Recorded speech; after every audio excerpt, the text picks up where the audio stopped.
I'm going to start by saying that we're here because we're courageous, all of us. We've been through thick and thin, and we continue to be loyal to God's promises and strive to do God's work of love, justice, grace, and mercy. But we also find ourselves, we're human after all, today, much like the disciples and women following Jesus after his death, filled with uncertainty, perhaps despair. In this day and age, feeling the weight of the humanitarian crisis, the war crisis, the climate crisis that we're facing today. And so we are trying to make sense of it all. Turning to God, turning to our communities. In the Methodist tradition, turning to the Wesleyan quadrilateral of scripture, tradition, reason, and experience. To reground ourselves and find purpose and direction. Or we turn to science that is telling us that we can't continue with ecological destruction. Something indigenous peoples have told us for hundreds and thousands of years. And yet we see corporate greed stepping over environmental protections, stepping over human rights, and even human lives. But as unique as these times are and how overwhelming they feel, perhaps there's lessons, experiences from our past, from our timelines, from each other, from scripture that we can learn from. So it's so important that we're doing this exercise of processing, of remembering together, of meaning making. So Marrianne, I turn to you as a longtime advocate for climate and environmental justice. In your faith journey, in your work, where have you felt despair? Perhaps when has your faith been tested? Yeah, thank you for the question. My mind goes back to 2017 and when we saw the Trump administration pull the US out of the Paris Climate Accords. And then we saw the renewing of the permit for the Keystone XL pipeline, which a lot of us were fighting against with the indigenous peoples in the Dakotas and Nebraska. And then we were seeing dismantling of climate policies and environmental policies. And it was a very discouraging time. And I remember carrying a lot of worry about the US stepping back from leadership, from engaging with the rest of the world on this important question and issue of climate change, and concern about the communities that were going to be harmed by more oil and gas extraction. And there was a lot of worry, and it went on for quite a while. And so, in this particular moment, feeling some of that same worry coming when we're hearing about, again, we might pull out of the Paris Climate Accords. There might be rollback in environmental protections. I'm starting to feel the same edginess, anxiety, and worry. Yeah, I think a lot of us can relate, especially with so many things that are happening. Can we trust our leaders? Can we trust the people in power? What is it gonna happen?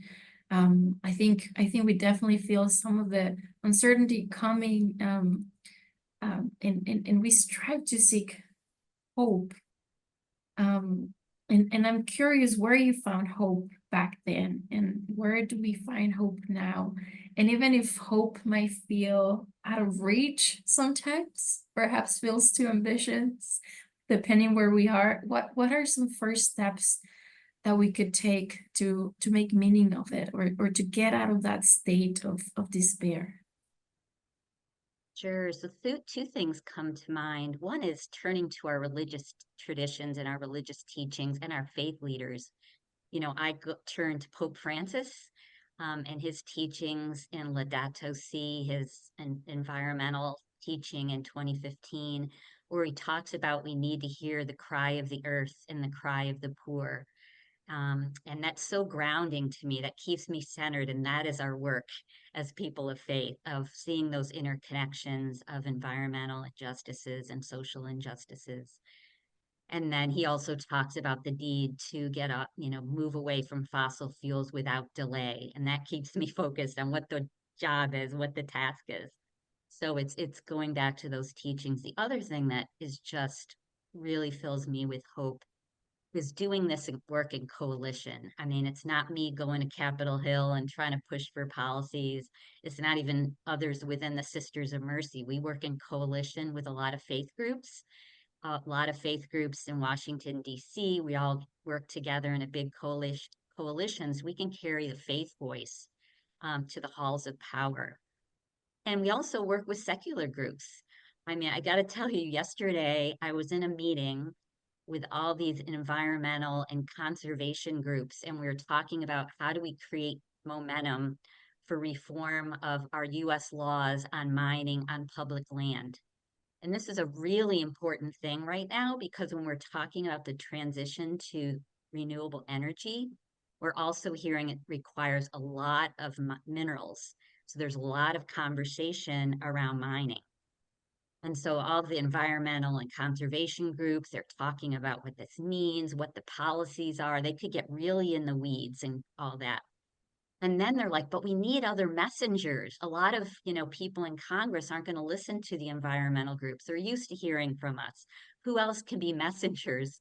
And me and my other colleague from another faith group were saying, faith community, well, we can carry the message. And the tone in the room was people were excited. They're like, yes, if you could, get folks to contact their legislators, and if you could, get the message out about why this is important.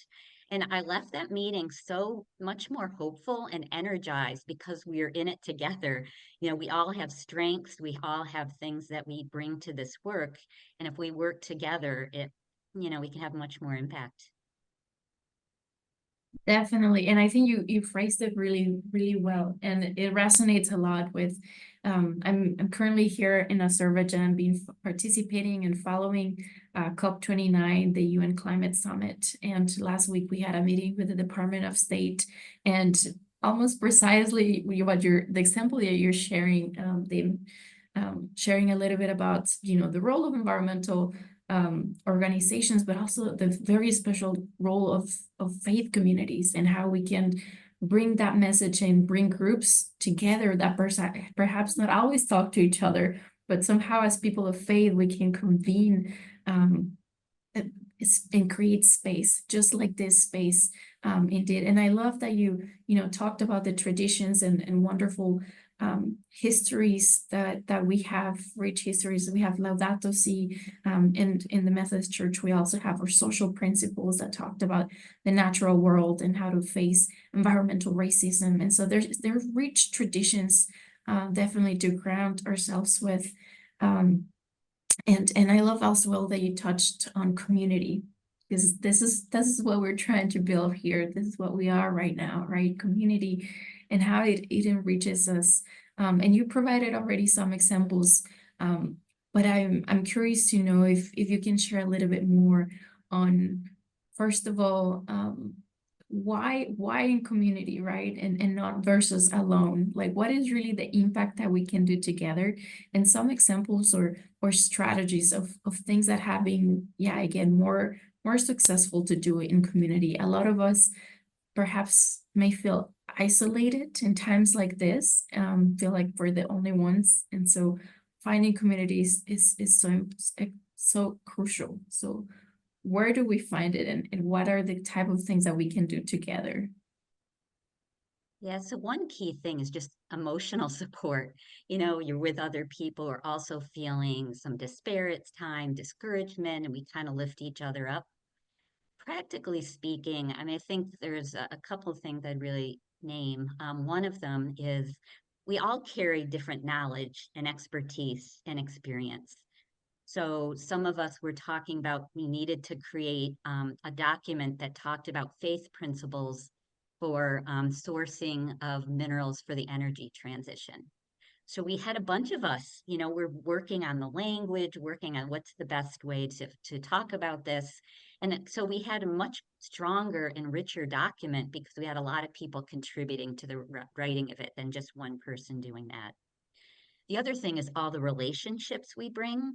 So somebody might have good relationships with certain offices on Capitol Hill. Somebody else might have other relationships.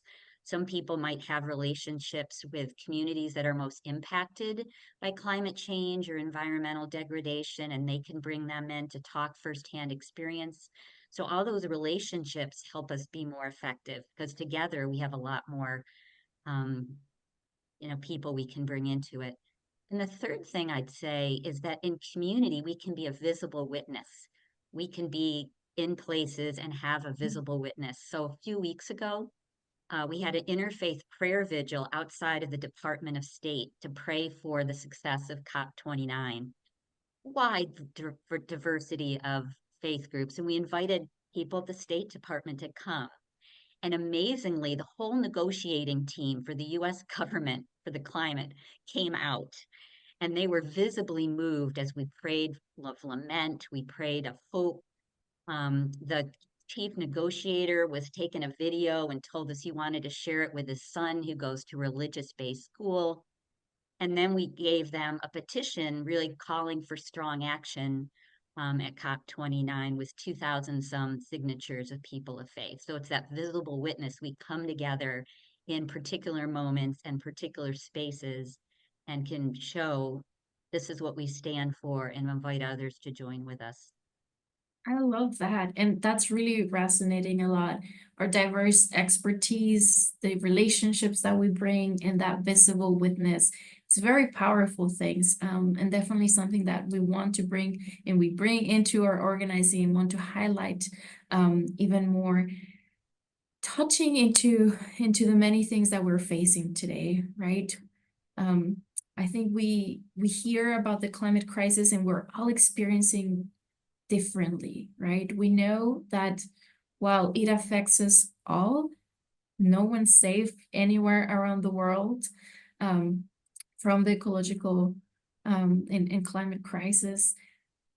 There's groups that are disproportionately impacted, right? And this tends to be those that are the most vulnerable in our communities, historically marginalized groups, communities that have become sacrifice zones all over the world and here in the US as well. Women, children, and youth, right, that are facing some of the worst consequences, some of the worst impacts of the climate crisis, and yet they have contributed the least to these emissions, to these greenhouse gas emissions. How do you confront the ecological devastations? Where do you observe it? Where is it palpable? And what are we doing? What are faith communities doing to fight it? Sure. So I think, a lot of it begins again in relationship. We're hearing people who are most impacted. So for us with the Sisters of Mercy, we were challenged a number of years ago by our sisters in the Philippines and our sisters in Latin America to really focus on some of the root causes of climate change. We hear about the impacts of climate change, but there also is the impact of the extraction of fossil fuels itself that then contributes to climate change. So our sisters, like I said, in the Philippines and Latin America, who are feeling the effects of climate change and typhoons and flooding and such, calling us to look at this. So I think one of the things in confronting something so vast as ecological devastation is focusing, knowing what is ours to do. So for us as Sisters of Mercy, we said, okay, we're really going to focus on these issues of extractivism, the harms of the actual extraction of natural resources and what they cause to communities and entire peoples. And so that has, really led us into a deep education and advocacy on these issues.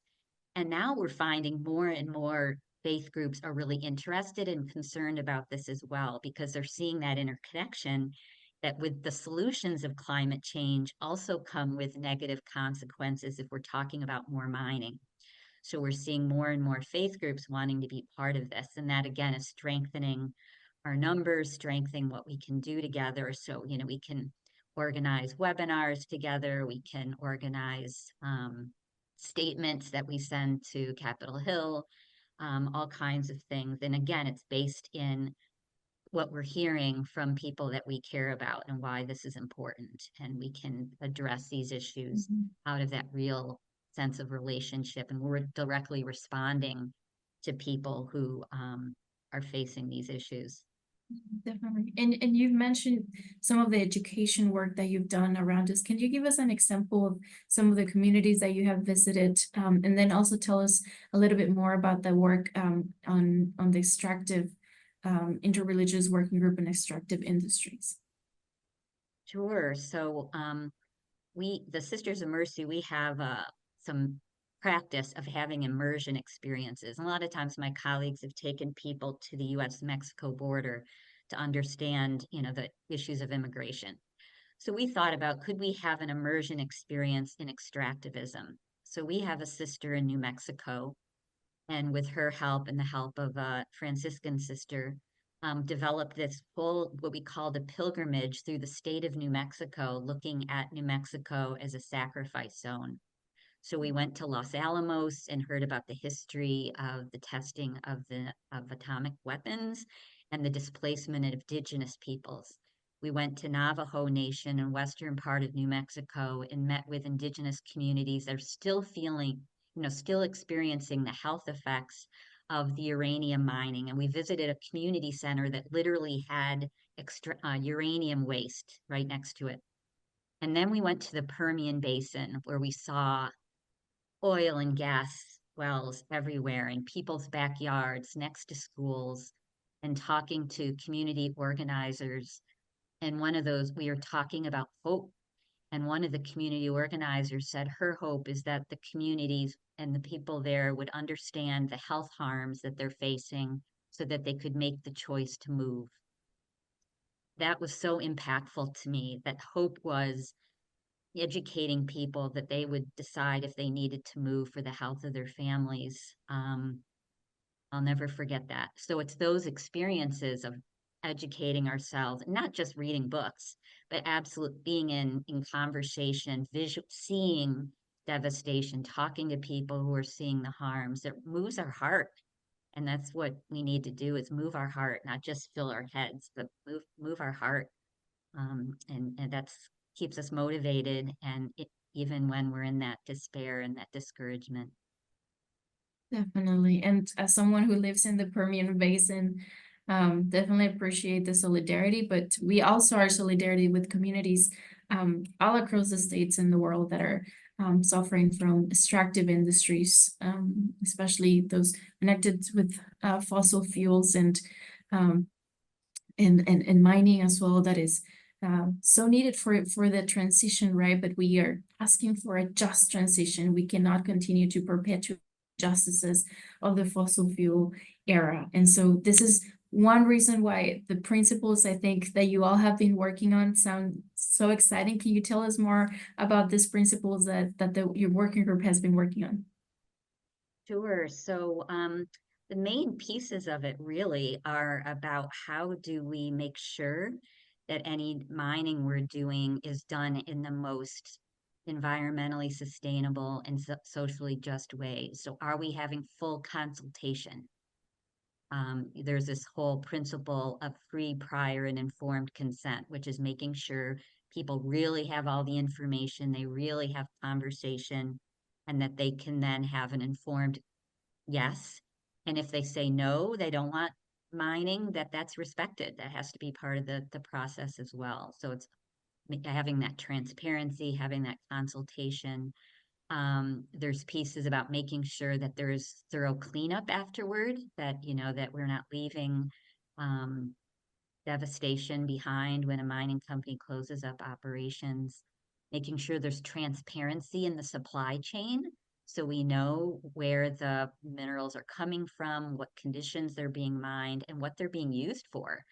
I mean, we're now seeing that, when we're talking about critical minerals, we all think, well, it's for the energy transition, but it's also for military purposes. A lot of the same minerals are used for, military purposes. And how do we make sure that we're really precise in our language, that we're talking about mining for the energy transition, and that when we're talking about minerals for the military, that doesn't get put into the same bucket and kind of obscures the final uses. Definitely. And through the work, as I've been following, you are also very careful on noting sourcing and not just mining, right? And this is the reason behind. Right. Yeah. Yeah. Exactly. That we're source. Where are we sourcing them? Which is mining, but it's really being clear that when we're talking about these minerals needed in electric vehicles and wind turbines, what have you, that they are being sourced somewhere. Just like our coffee is sourced somewhere, and the fruit we're eating is sourced from that they're sourced somewhere, and we have to pay attention to the conditions in which they're where they're coming from. And so our hope is that, we have this document and we can use that when we're meeting with members of Congress. We could say, this is what people of faith are thinking about these issues. This is what we're looking for in legislation, that we want to make sure it meets this criteria in the ways that they're designing laws to address these mining concerns. Definitely. And also looking at the possibility of recycling when possible, right? Looking at being creative also on how we're using those, so that we're thinking systemic solutions such as public transportation instead of just increasing the number of electric vehicles, correct? So we're really trying Exactly. to Yeah. find systemic. Yeah, and people talk about a circular economy, and these minerals, they're not like oil and gas that are combusted and gone. These are hard minerals that could be reused. Batteries could be reused.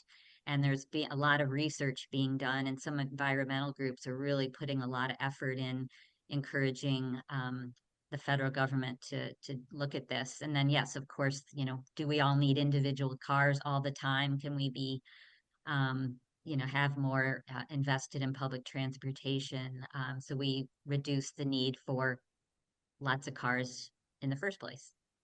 Definitely. And you created this wonderful tool, and we just want to share that United Women in Faith are also great big fans of the work and part of the work of the interreligious group on extractive industries. And so we want to take a moment to share with our members a call to action, and you share a little bit on it, Marrianne, but we just also want to highlight, as you said, the importance of sharing with Congress, right? And what is the outcomes of it? What would we hoping that legislators do with this document?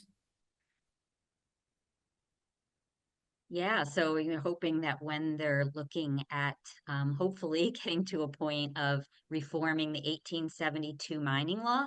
So if you think about it, the mining law we now are living under was in 1872, when they're using pickaxes, to get gold out of the rock. And now we're, blowing up mountains, we're creating huge pits.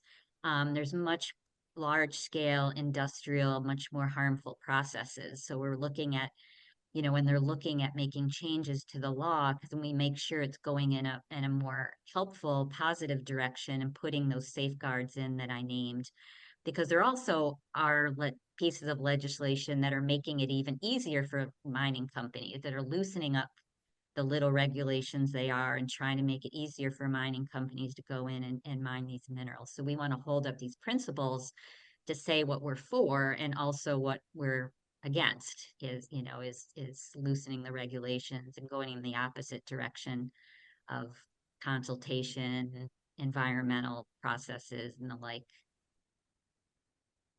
Thank you so much, Marrianne. I would just like to thank you for taking the time to speak with us today. And we hope that your story will inspire others to lead with hope.